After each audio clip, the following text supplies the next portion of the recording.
Should be up. Okay, everyone. Can everyone see and hear, and is it tolerable? All right, then. And the sound. There we go. Right. Yeah. Mute. All right. Ready? Yeah. Cool. Make the intro. Thanks for joining, everyone. This is Alex Swanson, designer, director on Rokkitball, and worked on other numerous games.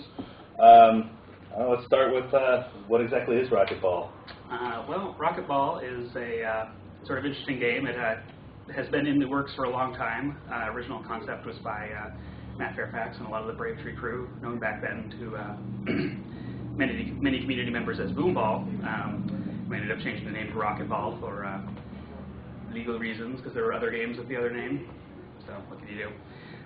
But internally, it's been known as the other, so I may mess up on the name here at some point. But it is Rokkitball, and that's what we'll call it from here on out.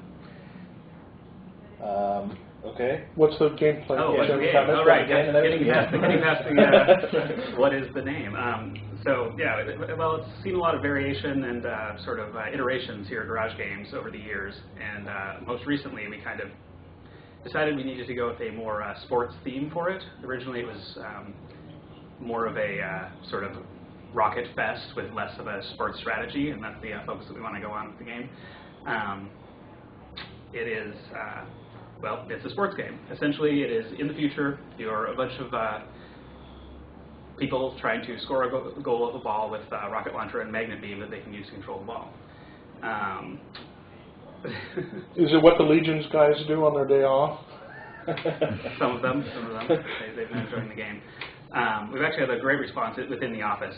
People sit down and they really can get into it. It has some pretty refined controls that are reminiscent of a lot of FPSs, so FPS players should be familiar with it, but the strategy is really a lot closer to an actual team-organized sport. You have to play with your teammates. You have to pass to overcome the other team, and the better coordinated you are, the better off you're going to be. And Twitch skills help, but they're definitely not everything. So that, I think, is pretty unique as far as offerings, especially on the web.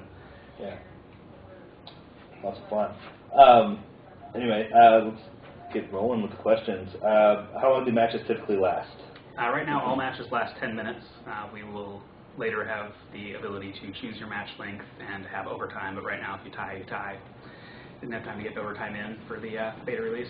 It's like kissing your sister. Oh. So I've heard. Victor asks, where did you get your inspiration from for Rokkitball? Well, I play with some other members of Garage Games, Dylan included, a lot of indoor and outdoor soccer, which has definitely influenced the development of the gameplay of Rokkitball. But of course, the original concept was Matt Fairfax's, the Boomball concept, which was a game where you shoot a ball with a rocket launcher to get into a goal. We eventually added in the tractor beam, or magno beam as we're calling it, to have a little bit more direct control over the ball, because we found that with the rocket you could only ever push the ball away from you, and you spend a lot of your time kind of standing in one place and shooting, or trying to run over to a place where you have an angle on the ball to move it. And it just kind of got boring, especially with a lot of people in there, because they'd all be shooting it from all directions, and it would just be kind of a big mess. And now there's a lot more personal control. You can go in, you can grab the ball, you can spin it and pass it to your teammates, as well as firing your rockets at your opponents to stun them. And so adding that in really kind of is what solidified the gameplay into what it is today. How long does it take to make? Well, that's sort of a complicated question, because the original version was about 4 years ago, the demo that Matt Fairfax and Bravetree brought to IGC, but it's been on the back burner for a very, very long time. We spun it back up with Plastic Games, an external company, doing some prototyping on it to see what the future of it could be about 6 months ago, and they worked on that for a couple months, and again it was kind of backburnered, and then we actually just started up full development on it in January. So it's been a pretty fast turnaround as far as a game with this level of complexity goes. 3 months or so. Here's one. How many players are on each team? The maximum number of players per team is 4, which is in keeping with the current peer-to-peer networking stuff of IA up to 8 players. And you actually really don't want more than 4 people on your team, because beyond that it becomes a bit chaotic and difficult to do a good team strategy.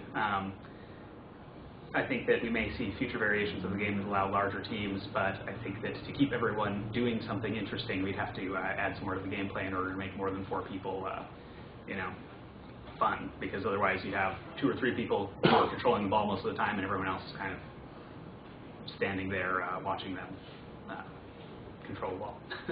A lot of the questions looks like they're asking how many, not just how many players there are, but are there going to be player classes, new maps, power-ups, things like that. Can you maybe say what is in the game right now and what is planned for the future regarding those things? Well, what's in the game right now is pretty basic. I mean, it's our initial beta release, and we have 1 stadium, 1 player class, which has the rocket launcher and a tractor beam. There are no power-ups because we want it to be a fairly competitive sport, and we didn't want to add in sort of a random element like that to it.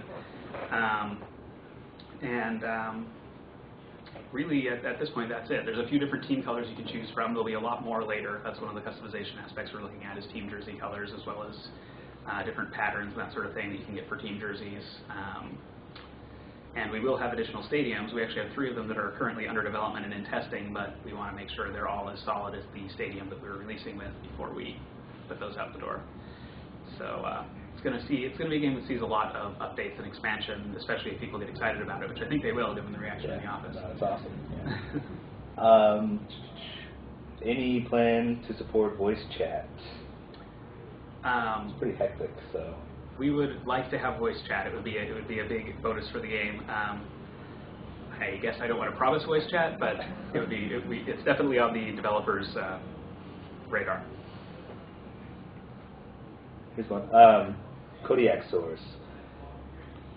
The game looks very cool, but full of chaos. Are you planning on offering any rule sets like soccer, offsides, etc.? Or is it just free-for-all, have at it? It is just free-for-all, have at it. We don't have any sort of penalties or anything like that, but I would say that it's less chaotic than you think once you're in it, because you really are working with a team strategy.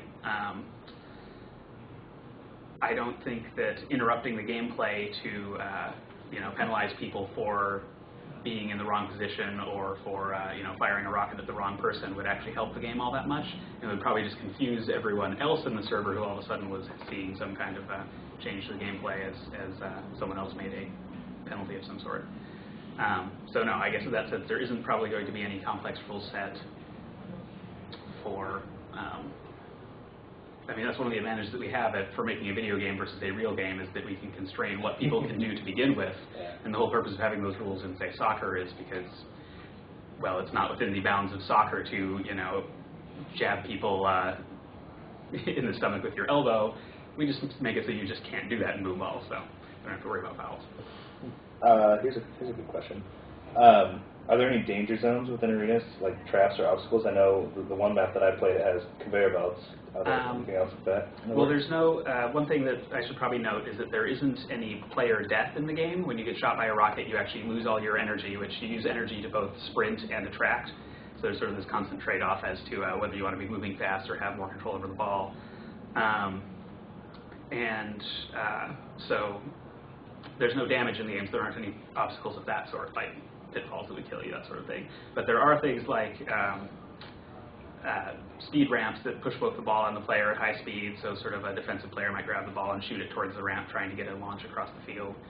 And there'll be other things like jump pads, mostly movement-oriented obstacles. And so I guess they're not obstacles in the traditional sense, but certainly they are an advantage for one team and a disadvantage for another team, depending on how they're used. Dylan?